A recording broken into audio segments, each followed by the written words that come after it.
Hello everyone, welcome to my Apocalyptic Visions course. This particular slideshow that we're going to look at, or presentation, is called Apocalyptic Visions in Contemporary Media. What we're going to do now is take a look at various representations of the apocalypse and also apocalyptic news that has come up over the last several years.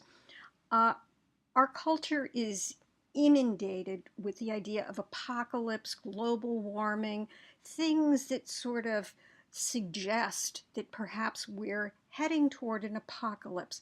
So we're going to take a really brisk, quick look through of some things that have appeared in the media. Okay, so let's start out with the environment. Just recently we had a horrible drought in California, worst in 15 years, and here's a picture of it. They're devastated. And a few years back, in 2011, we heard a lot about the environment, the Arctic ice. A lot of news was concentrating on that. We also all of a sudden had animals dying, in particular fish. All of a sudden, millions of fish would show up in seas, in lakes, dead, not just in Los Angeles, but all over the world. And we also had birds. All of a sudden, dead birds were falling from the sky. Now, no one until this day, and of course this was in 2011, really knows why this was happening. And I love the term that was coined for this, a flockalypse. And you'll see in Arkansas, a lot of middle states like Arkansas, Nebraska, North Dakota, South Dakota, Missouri, we're really having some freak things going on. And again, this is in 2011. Very strange, all these birds. Someone decided they were going to map all of the flockalypses all over the world. And as you can see, it was not only in the United States, it was in Europe, as far up as Scandinavia, and also in the Far East. Very strange. Strange goings on. And of course, the political pundits had, and the cartoonists had a wonderful time with this. Here's a fabulous cartoon about what a hoax it is. The idea of global warming. I'm sure. They're coming! They're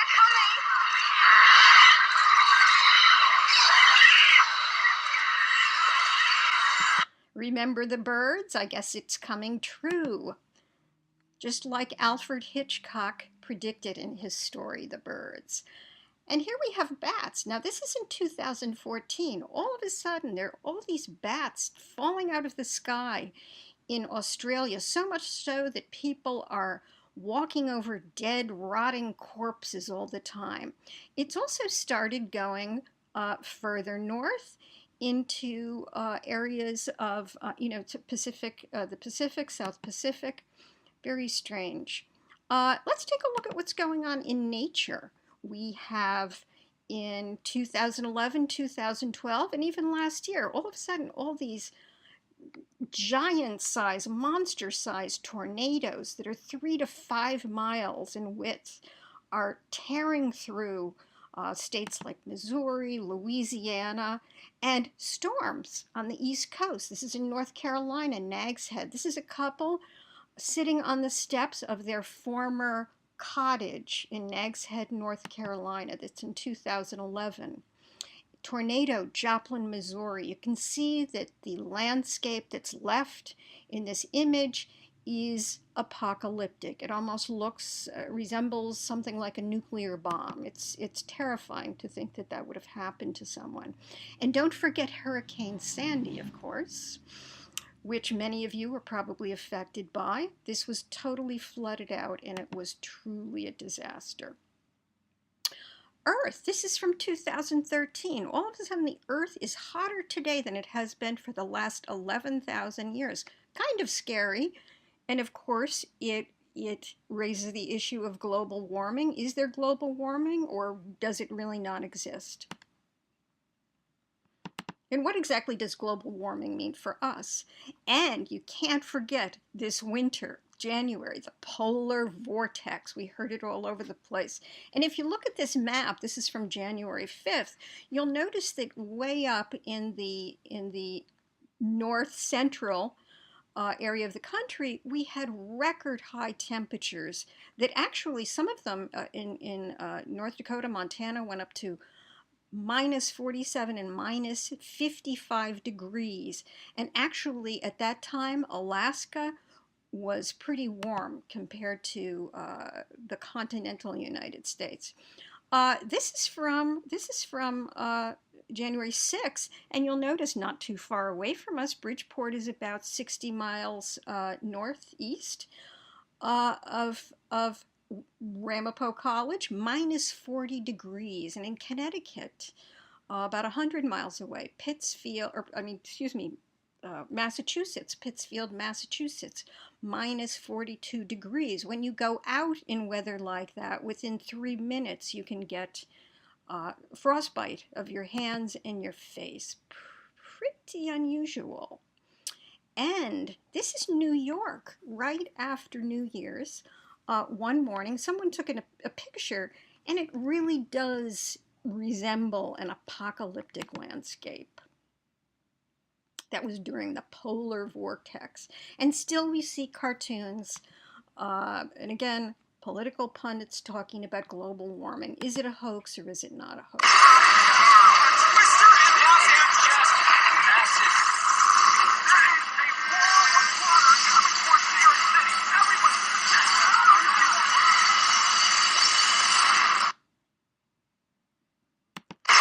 Oops, remember that film? That was from The Day After Tomorrow. That was around 2009. It was about a scientist who predicted that global warming was going to cause a catastrophe. And in the film, which is imagined, it really did. However, a lot of real scientists worked on the film, and there was a debate during the time that the film came out about the feasibility of something like this really happening. Okay. This is from May 2014, so this is recent. Catastrophic collapse of Antarctic ice sheet. This article is very, very upsetting. You'll notice that there's a thing here that says 10% of the world's ice is melting, rising sea level. It might be time for Noah's Ark soon because we'll all be underwater. Let's take a look at science and health. What's going on there? Well, in 2011, there was a big H1N1 bird flu scare. You can see they killed 17,000 chickens. People can be infected from this infected poultry. This is from 2013. This is a new strain, H7N9 bird flu virus, which is also very, very controversial, this article, because in China, scientists are experimenting and they're trying to make a super strain of this virus.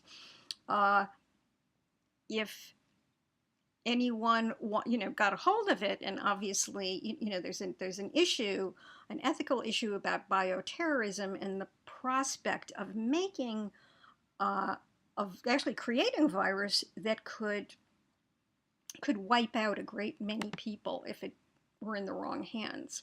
And here again from 2013, you'll love this picture they've got a picture of I Am Legend, which basically was about this.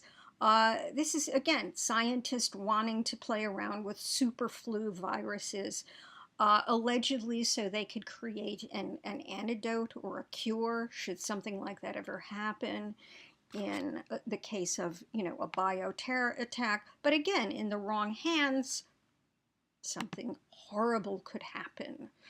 Another thing that's going on, they call it another apocalypse related to antibiotics. This has been going on for a while, but as of recent, it's been even worse. You'll notice that if you sort of read this article a little bit, a terrible future could be on the horizon, a future which rips one of the greatest tools of medicine out of the hand of doctors. A simple cut on your finger could leave you fighting for your life. It's scary. It's a real fear. Here we go again. This is a little bit milder, But the golden age of antibiotics is set to end. And what does set to end mean to us in our vocabulary? An apocalypse. It's truly a global issue. Now, this is something from 2003, MERS. This is a Middle Eastern respiratory syndrome. There was a big outbreak throughout the Middle East and the East in 2003. You'll notice that people wearing masks, very contagious and deadly disease. But guess what? It's back again. There are cases now in the United States, most recently in the Midwest, in Chicago, where someone actually has the MERS. They, of course, had traveled to the Middle East, brought it back, and now it's spreading. For those of you who indulge in drugs, I hope no one in this class, you'll notice that there's a flesh-eating cocaine that hit New York. This was a while back in 2011. It's under some control, but it's still springing up. So be careful if you're thinking about sniffing that. How is this represented in popular media? Well, one of the most popular shows on TV, of course, is The Walking Dead. While watching The Walking Dead, it's assumed, but we don't quite know yet, that the people have been infected by this virus that no one has the cure for. Kind of like the film 28 Days Later and the whole series 28 Weeks Later. Same thing. The rage virus, a virus that went, got out of hand and everybody became a zombie. And this is very popular. It's very popular to be paranoid nowadays about pandemics and wiping out the planet's population. This is a new show coming on TNT this summer that's about that. It's about the world being wiped out by this virus that we don't have the cure for. And this is an example of some people who both male and female carried a virus, and they produced these mutant children. Okay, I hope you know I'm kidding on that. Had to add a little levity.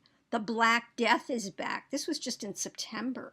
All of a sudden, this is the plague, the bubonic plague that millions and millions of people died from between the 10th and the 15th century. It's back. And it's antibiotic resistance. Isn't that great? Another television show that just came out, Sci-Fi Channel. It's been out for a few months now. It's called Helix. These people are on, I think on the North Pole. They're trying to come up with a cure for this deadly virus that's wiping out the world. And just one more thing I want to say about this is that the idea of the virus that spreads out of control, has become a part of sci-fi horror because it is the monster that lurks, that really no one can cure, except, of course, in fantasy or in our imagination, or when we're watching fiction, sci-fi fiction, the heroes solve the problem. In real life, it's not necessarily always so. And of course, we have people working on the subatomic God particle, as they call it. They call it the God particle.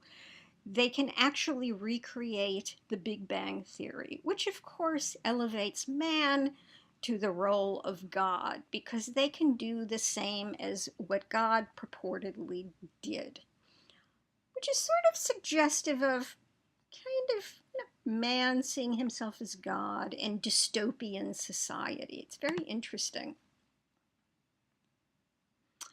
I threw this in here just saying, in case there is an apocalypse, you'll want to make sure you have your prescriptions filled. Not that you're going to know about it before it happens, but another article that's getting people all nervous. And here, this is from the news. Yes, the answer to the universe is really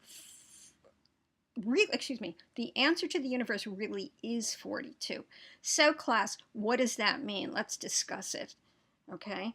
Some of you probably have heard of that before, but I'm not going to say anything about it now because I'm moving on quickly. Technology. Well, this was in 2009, robot madness. The military and the government have been working on robots that have human emotions. Now, since 2009, this has been further developed, but let's see how the media now is reflected in popular culture. Uh, Robots with human emotion in film. Of course, this was before that happened. This was artificial intelligence. Uh, Haley Joel Osment, who's now a grown man, but the idea that a little boy doesn't know that he's a robot, he is though, and of course he has human emotions. He feels, he loves, etc., etc. And of course, I, Robot. I know a lot of you saw that. You had, of course, the nice robots with emotions and the other robots who felt they were being exploited, and they formed a group and rebelled or sort of had a robot coup against the powers that be, the humans, the other. And last but not least, we can't forget Blade Runner. Blade Runner, of course, came out in the 80s. It was a very, very famous film about replicants, which basically were robots with emotions. And of course, emotions in film also mean that people can be good and evil. So we do see that reflected. Here's another thing. Nuclear attack aftermath. Make haste for a fallout shelter. Now this was in January. So this is an article telling you in a popular on a popular website, telling you how to prepare for a nuclear fallout. Now why is this? Well, with what's going on in the Middle East and of course North Korea, all of a sudden there's this resurgence of fear and anxiety about nuclear explosions and what that might mean for us. Let's see how it's reflected in consumer culture, the idea of apocalypse. Well, for those of you who are preparing for an apocalypse, you might want to consider stocking up on food. This, for $7,300, you can get a very, very large supply of food with a 25-year shelf life. So you can live underground for a pretty long time with that. And that was a sale. We have designer fallout shelters. This is kind of a nice one. This is sort of like a circular, I don't know what it's made out of, but it's underground. So very, very designer. And of course, they're fully stocked with food and entertainment. And you've got a lot of media for those of you who are enthusiasts, prepper enthusiasts. You can go to Disaster TV, Reporter, Rescue, so on and so forth. You can buy all your needs to prepare for the apocalypse. And of course, we can't forget doomsday preppers. If you want some hints on how to prepare, you can always turn into Nat Geo. This is a very popular show. We're going to discuss it in the last unit of this class. What makes it so popular? And for those of you who they're interested in fashion, you can dress with apocalyptic clothes. This is just one boutique that sells post-apocalyptic clothing. So if you wanted, for an example, to have, I suppose you could, use these clothes, of course, to prepare for the apocalypse. So there's several stylish gas masks you can buy. They actually do work too, which is pretty amazing. And doomsday, what's the deal with doomsday? Harold Camping predicts end of times. This was in 2011. He predicted that the world was going to end in May 21st and really got the entire world in a tizzy over this, certain Christians, preach that people should start preparing for the end of the world. This is Harold Camping, by the way, and he recently died. So I guess he met his apocalypse, personal apocalypse. But believe it or not, millions of people listen to this guy. He doesn't look too sane, does he? And here's one of the one of the many thousands of people that were convinced that the world was going to end and gave up all of their belongings to tell the world about Judgment Day, only to find out on May 21st it didn't end, and many of the people just left their bank accounts, they left their homes. It basically devastated a lot of lives. Although he did predict that it would end on October 21st, 2011. Unfortunately, that didn't happen either, and he did apologize and died a few months later. This is another sign of doomsday, by the way. The Grim Reaper, for those of you who believe in the Grim Reaper, will make more frequent appearances. And I don't know if you knew this, but the Grim Reaper is actually a Chihuahua. This presentation, which is now concluded, was meant to be intriguing, amusing, exciting to look at, and certainly not boring. And I hope that's the way you found it. So the question is, why did I show it to you? Well, I was trying to sort of drive the concept forward that people really are excited about the apocalypse in some way. They find it, the idea of the end or something scary happening, thrilling, exciting, invigorating. If you think about people who ride on scary rides at an amusement park, that there is some chance that you might be killed on them, or people who drive fast sports cars or extreme sports.